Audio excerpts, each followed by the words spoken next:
Dans cette vidéo, nous allons voir les 4 filières de l'informatique à éviter en 2024 et au-delà. Vous savez, l'informatique et la technologie en général sont les premiers créateurs d'emplois dans le monde aujourd'hui. Que ce soit dans des domaines très pointus comme aller dans l'espace ou dans des domaines moins pointus comme l'agriculture.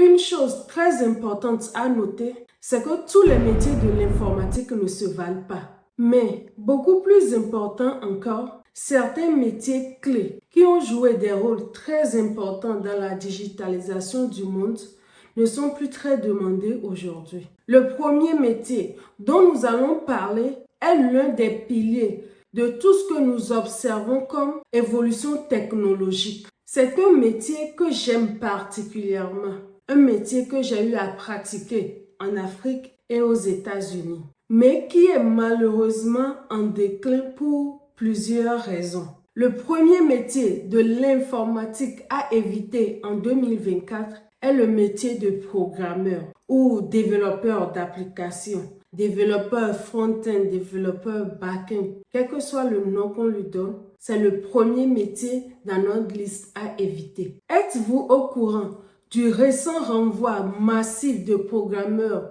des grands géants de la technologie?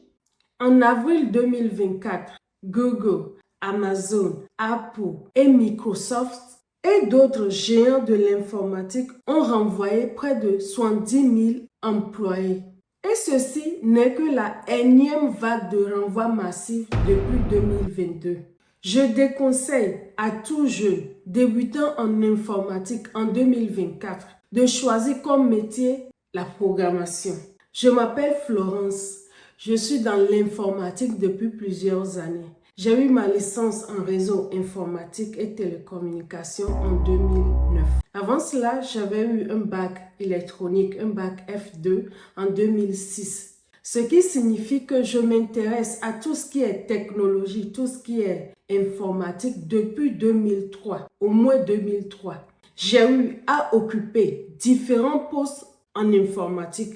Aujourd'hui, je suis beaucoup plus dans la cybersécurité. J'aurais aimé avoir quelqu'un pour me guider et me conseiller au début de ma carrière. Cela m'aurait évité de perdre des années, mais surtout des opportunités au cours de ma carrière. J'ai observé et vécu les différents changements dans le milieu. J'ai vu la demande de certains métiers à des moments donnés par rapport à d'autres. En tant que jeune, avant d'investir du temps, de l'énergie et de l'argent pour se préparer pour un métier, vous devez vous assurer qu'en plus des 3, 4 et 5 ans d'études ou de formation, que vous disposiez au moins de 10 ans d'années de pratique devant vous pour que votre investissement soit rentable.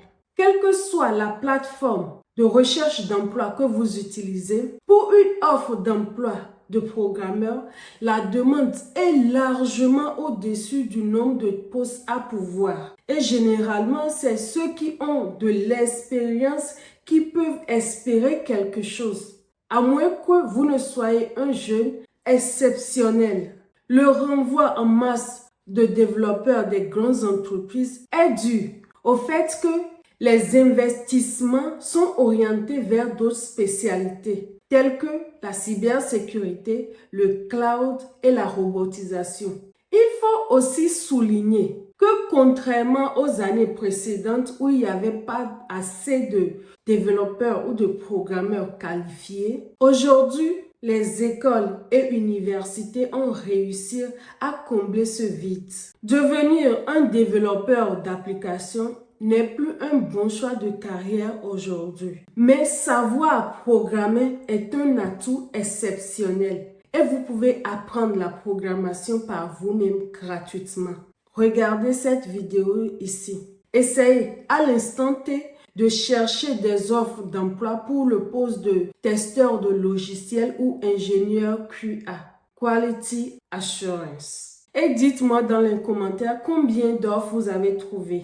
Vous allez voir que pendant les 2 dernières semaines, voire le mois, il y a très peu, voire zéro offre postulée pour le poste de testeur de logiciels. Ceci nous amène à notre deuxième métier à éviter en 2024, qui est le métier de testeur d'application ou encore ingénieur qualité logicielle, ingénieur QA. Qu'est-ce qu'un testeur d'application ou un ingénieur qualité logicielle? Un testeur d'application ou un ingénieur logiciel qualité est un professionnel qui assure que les logiciels ou les sites web soient fonctionnels. Ils répondent aux normes de qualité, de fiabilité et de performance. Les ingénieurs de qualité logicielle travaillent avec les développeurs, les chefs de projet pour identifier les bugs, les dysfonctionnements et les problèmes liés aux applications.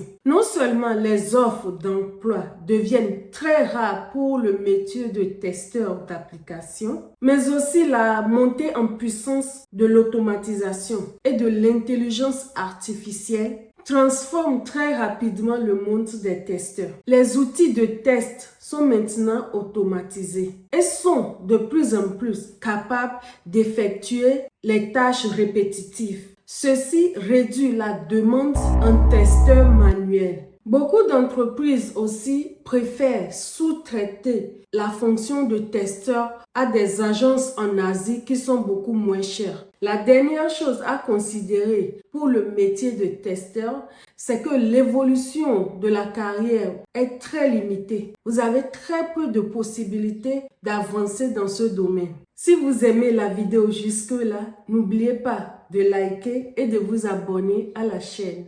L'autre métier de l'informatique qui fait face au même problème que le métier de testeur aujourd'hui est le métier d'administrateur de base de données. Notre troisième métier à éviter en 2024 pour tout débutant est le métier d'administrateur de base de données. Qu'est-ce qu'un administrateur de base de données? Un administrateur de base de données gère et maintient les systèmes de base de données en veillant qu'ils soient sécurisés, efficaces et fiables. Il s'occupe des tâches telles que l'installation, la configuration, l'optimisation des performances, la sécurité et le dépannage des bases de données. Aujourd'hui, presque toutes les applications sont sur le cloud et la gestion des bases de données est implicitement déléguée aux fournisseurs de cloud tels que Amazon avec AWS, Microsoft avec Azure ou Google avec GCP. Si vous utilisez Gmail ou la suite bureautique de Google, vous utilisez Google Docs, Google Sheets ou Google Slides, vous êtes en train d'utiliser ce qu'on appelle les SaaS, Software as a Service, qui sont logés sur le cloud.